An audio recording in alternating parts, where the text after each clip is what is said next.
Bonjour. C'est moi Orson Welles. Ceci est ma maison que vous voyez derrière là. Pas mal, non? C'est français. Je me permets d'interrompre ce film parce qu'on se fout un peu de ma gueule. C'est du vol et du plagiat. J'aime pas trop les voleurs et les fils de pute.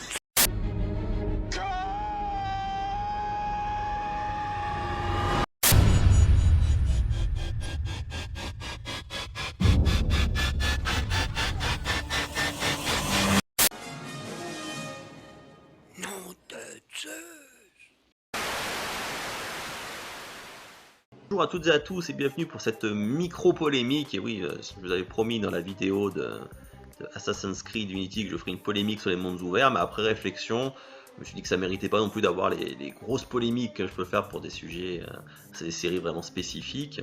Après ça risque d'être un peu redondant à ce que j'avais déjà dit dans la chronique de Metal Gear Solid 5 et pour Assassin's Creed Unity. Donc ce sera une petite polémique sur donc les mondes ouverts dans les jeux vidéo. Donc là je vais passer en mode vieux con, mais disons que voilà, moi les jeux vidéo, forcément vu l'âge que j'ai, j'y joue depuis tout petit, hein, j'ai commencé sur la Nintendo, à l'époque on se posait pas la question des mondes ouverts ou pas, parce que de toute façon technologiquement ça ne marchait pas, on ne pouvait pas faire mieux que nos mondes 2D, et même les jeux qui étaient un peu en monde un peu plus dense comme les Legend of Zelda, malgré tout on restait limité dans le mouvement, c'était normal, ça choquait personne. Mais arrivé avec les Metal Gear Solid, avec des Grand Theft Auto, donc GTA 3 surtout, c'est là qu'avec la 3D on a pu commencer à avoir des univers un peu plus denses, et qui permettaient plus de liberté dans la gestion de l'intrigue, la gestion des déplacements, des missions secondaires. Mais je veux dire, GTA, voilà, ça a été créé comme ça, la GTA 3 c'est comme ça, et tous les suivants ont été dérivés de ce type-là. Donc, je veux dire, les GTA-like, ça se passe comme ça ne me dérange pas. Red Dead Redemption, c'était un monde ouvert, et j'ai beaucoup aimé parce que le principe était tel quel. Sauf que le problème, c'est que, d'ailleurs c'est ce que j'ai un peu remarqué quand je regarde les critiques de jeux vidéo, c'est quand je vois par exemple pour Life is Strange, quand les magazines, ils ont parlé que l'épisode 5 était mauvais parce qu'il était trop dirigiste, on n'avait pas beaucoup de choix qui étaient laissés, et donc voilà, c'était pas bon parce que c'était linéaire. Mais sachant que c'était le dernier épisode d'une série et que fallait bien boucler la boucle entre guillemets, je vois pas en quoi c'est gênant que ce soit linéaire, et même de base en quoi c'est gênant qu'un jeu soit linéaire. Tous les jeux ne sont pas faits pour être des GTA. Comme je disais pour Metal Gear Solid, il y a eu toute une saga de jeux qui a été fait dans une certaine façon. Pourquoi céder aux sirènes des jeux actuels et faire un monde ouvert? C'est bien de vouloir changer, mais là ça passe complètement à côté de son sujet. Pareil, Final Fantasy XV, j'ai fait la démo de Final Fantasy XV et ça a été une purge pour moi, une purge. Pourtant les RPG déjà de base c'est des mondes un peu ouverts, mais malgré tout c'est des mondes ouverts avec effectivement on dit il faut aller d'un point A à un point B, oui c'est comme ça, et on peut pas s'amuser à aller faire 50 000 missions à côté. Et en quoi c'est gênant? C'est comme ça, c'est le style de jeu, donc pourquoi vouloir absolument forcer les mondes ouverts, plus pour te créer de la durée de vie artificielle? Moi je suis désolé, je suis un joueur occasionnel, j'ai pas énormément de temps à consacrer à des jeux. Moi franchement Metal Gear Solid, j'ai peut-être dû passer entre 30 et 40 heures dessus minimum.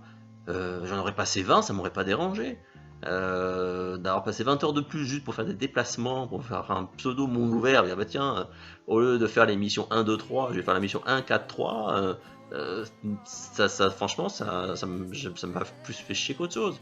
Alors certes, il y a des gens qui demandent un peu des jeux bac à sable, donc très bien, c'est bien de les contenter, mais de vouloir imposer des mondes ouverts partout, pour dire ah bah c'est la mode, il faut des mondes ouverts, je comprends pas. Par exemple, Witcher 3, c'est un monde ouvert. Bon, je l'ai pas fait Witcher 3, peut-être que ça va très bien passer, parce que l'univers il a été prévu comme ça, donc pourquoi pas, si c'est prévu tel quel. Mais voilà, donc j'ai l'impression que le monde ouvert c'est un peu ce qui se fait à l'heure actuelle, c'est la mode, il y a beaucoup de jeux comme ça, ce côté un peu dire bah tiens je peux faire tout ce que je veux dans mon jeu, mais à un moment, je sais pas si c'est parce que il y a eu WoW qui a marché, que les MMORPG ont développé ce côté-là, mais vraiment c'est des MMORPG, voilà.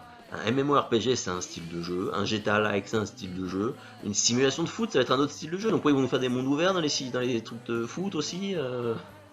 Faut arrêter, arriver à un moment quoi, oui, il y a des trucs qui marchent, mais ça peut pas s'appliquer à tout, et c'est complètement débile de vouloir la porter à tout.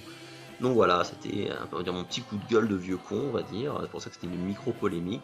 Parce que j'en ai marre, moi, pour des jeux qu'on pourrait qui pourraient être très bien, qui peuvent se valoir linéaire, hein, il faut de créer du monde ouvert. Voilà. Par exemple, Batman Arkham, le premier Arkham Asylum, c'était linéaire, ça se passait dans l'asile. C'était linéaire, on devait aller d'un point à l'autre, on pouvait pas couper comme on voulait, on était obligé de pas repasser par des lieux. Et ben voilà, c'était très bien. Et après, au fur et à mesure qu'on a avancé, bon, ils ont étoffé l'univers. On a eu Arkham City. Pour le dernier, on a eu Gotham dans son ensemble. Alors après, pourquoi pas, c'est Batman, c'est son univers à Batman aussi, qu'il soit dans tout Gotham. Donc c'est bien, mais le Arkham Asylum, il est pas plus nul que les autres parce qu'il était en monde fermé. C'était pas un drame, parce que scénaristiquement ça collait très bien. Après oui, ils ont trouvé scénaristiquement une utilité pour agrandir le monde. Mais là aussi, j'en parlais avec Assassin's Creed. Bon, après, je développerai plus, parce que j'ai prévu une chronique de Arkham Knight aussi. Mais pareil, ils font tout Gotham, mais c'est au final devoir traverser toute la ville, soit en Batmobile, soit en planant au-dessus de la ville. Au bout d'un moment, c'est chiant. Moi, je vois quand j'ai essayé de faire les missions secondaires, parce que j'avais envie de faire les missions secondaires, bah, c'était chiant d'être obligé de flotter de partout pour essayer de trouver ta mission secondaire qui manquait. Ça rajoutait des heures de jeu inutiles. Moi, j'aurais préféré qu'il y ait moins de ça, et que du coup, bah, le jeu, j'ai terminé, j'aurais tout autant apprécié, mais j'aurais peut-être passé 5 heures de moins dessus, ou 7 heures de moins dessus, et c'est le temps que j'aurais pu passer à jouer à un autre jeu, ou à lire une BD, ou à voir un film. Je comprends pas ce besoin. Alors j'ai l'impression, limite, voilà, c'est ça, on rajoute des trucs annexes qui servent à rien pour justifier le prix du jeu. Et le jeu il fait 60 €, donc pour justifier, on va dire qu'on met plein de trucs, voilà. Sauf que, ben non, il n'y a pas besoin de ça. Pas comme les Call of Duty maintenant qui te mettent du multiplayer de partout pour justifier, dire oh, on a un mode multiplayer qui rallonge la durée de vie. Mais déjà, concentrez-vous à faire un bon jeu en solo, c'est déjà très bien. Et puis oui, vous pourrez faire un mode multijoueur pour ceux qui aiment ça.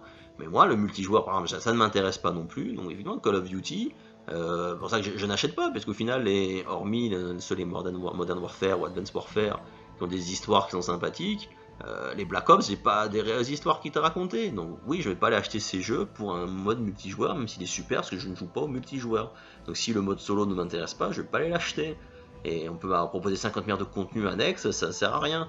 Comme Street Fighter V, de ce qu'on m'en a dit, il n'y a pas de mode arcade. C'est la base dans les jeux de combat, le mode arcade, quoi. Je veux dire, même moi qui suis pas fan de jeux de combat, Street Fighter 2, je me le suis fait en long, en large, en travers pour faire le mode arcade avec tous les persos, pour avoir la fin de tous les persos. S'il n'y a pas ça, donc c'est quoi l'intérêt? Évidemment, c'est le multijoueur, mais moi je ne joue pas en multijoueur sur ce type de jeu, je suis pas assez bon pour ça. Et bah, des copains, oui, mais après chacun a des activités, j'ai pas non plus l'occasion beaucoup de voir mes potes pour jouer en partie comme ça.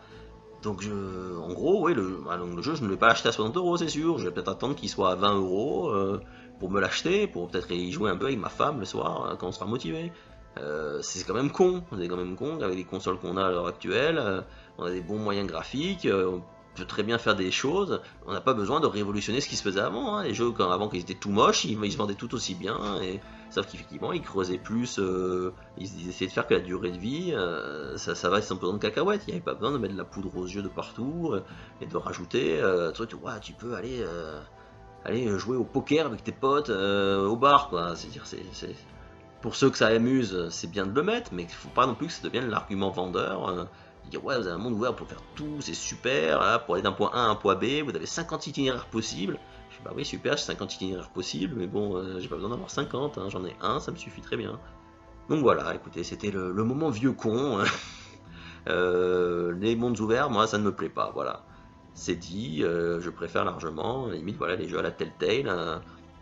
C'est peut-être très dirigiste, mais voilà, je préfère des jeux comme ça, où il y a une histoire, où il y a des personnages qui sont travaillés, qui sont creusés. Moi, j'ai plus pris de plaisir à jouer à Life is Strange qu'à Metal Gear. Pourtant, Metal Gear, je suis un fan de la première heure des Metal Gear Solid. À chaque fois qu'il y avait un jeu, je les ai mangés. Même à l'époque, j'avais acheté Zone of the Enders exprès pour avoir la petite démo du début de Metal Gear Solid 2, parce que j'étais à fond. Et c'est dommage, voilà, que même Ground Zero, parce que voilà, Ground Zero c'était un peu du foutage de gueule, bah, quand le jeu je l'ai fini, j'étais à 2000 pour Phantom Pain, parce que voilà, c'était sur l'île, on avait ce côté, on peut passer n'importe comment, on peut gérer ses missions sur l'île comme on veut, mais ça restait du Metal Gear, c'était pas du bac à sable en Afghanistan, donc voilà, je suis peut-être plus en phase avec mon univers des jeux vidéo, hein, Après c'est pas grave, hein, j'ai d'autres passions, hein, tant pis, j'achèterai moins de jeux, je me focaliserai plus sur les trucs qui m'intéressent. Mais moi je trouve ça dommage, de se laisser aller à cette mode du bac à sable. Alors qu'on peut très bien faire des très bonnes choses sans ça. Voilà, bah écoutez, j'en ai fini avec cette polémique. N'hésitez pas à laisser vos commentaires pour continuer la polémique dans les commentaires sur Facebook ou sur YouTube. Et je vous dis à très bientôt pour une prochaine polémique de Qu'est-ce qu'on fait ce soir.